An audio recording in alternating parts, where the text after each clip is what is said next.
Actually is a coincidence that our first three presentations relate to education. So I promise you it's going to change into other topics shortly, but that's just the way it fell out.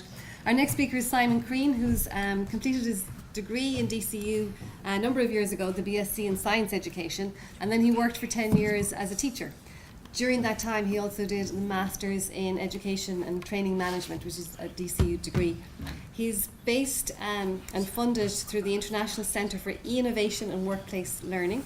And he has already been presenting his research because he's just back from a conference in Greece, and he also attended a conference last year that must have been right at the beginning of his research.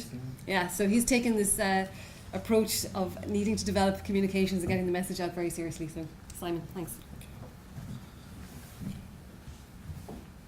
Okay, hello, my name is Simon Creane, and as I said, I'm a secondary school science teacher, and my PhD research revolves technological innovation within science education. Now, in teaching, teachers are usually concerned with two domains. First of all, pedagogy, which is the how they teach, and secondly, the content, the what they teach. Now, also technology, which is a partner tool to learning, an emerging domain, allows for technological innovation with pedagogy and content domains within the intent of improving education.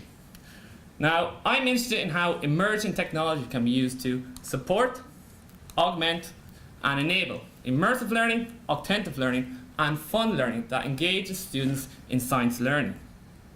I'm developing a fusion between virtual and augmented reality, scientific inquiry, and secondary school science. Now, first of all, virtual and augmented reality devices are immersive interfaces.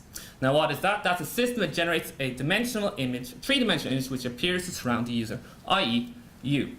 And it's an interface which in users and participant avatars, which is a virtual representation of you, interact with computer-based agents in a virtual world. Now, 2016 will be the year that VR and AR emerges, okay, with several devices emerging into the market. And it's the year that it will open your eyes, just like it has to President Obama. Now, first of all, how can virtual and augmented reality enable new ways of learning?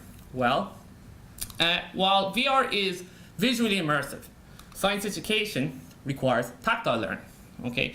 And the addition of a Leap Motion, which is a motion tracking device, creates what we like tactile environment, where people are allowed to use their real hands for interaction in education. Now, what I refer to this is it creates a virtual augmentative virtual reality, VA/VR. Now, scientific inquiry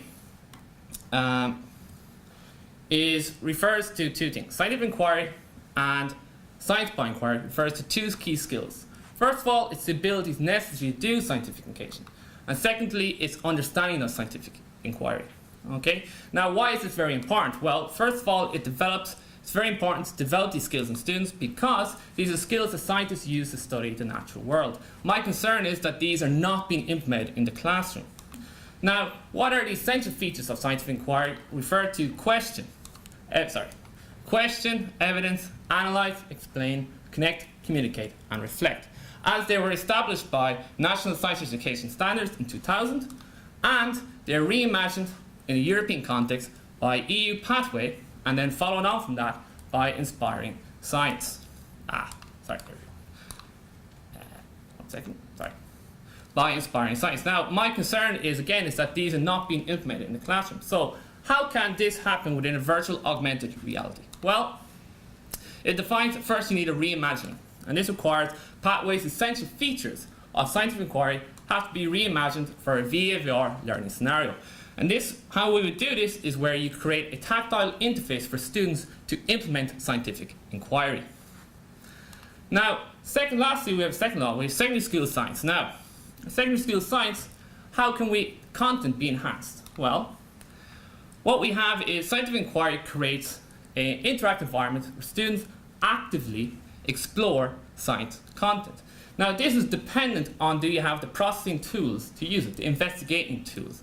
Now, for instance, sometimes in science classroom, we don't have an interactive environment. For example, the human skeleton usually can remain in its closet. Well, we don't have these limitations within VR, where anything goes if you can create it with the VR world.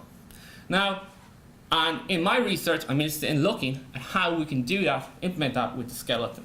Now, so for the recap, I have 3 domains I'm looking at: virtual augmented reality, scientific inquiry, and secondary school science. And they domains will have 3 questions, which I am researching. And they will be, this a fusion of these 3 questions, which I will try and fuse, which I'm currently working on. And it goes like something like this.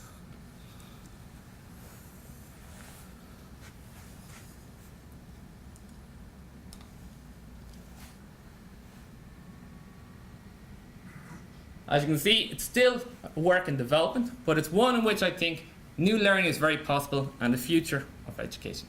Thank you very much.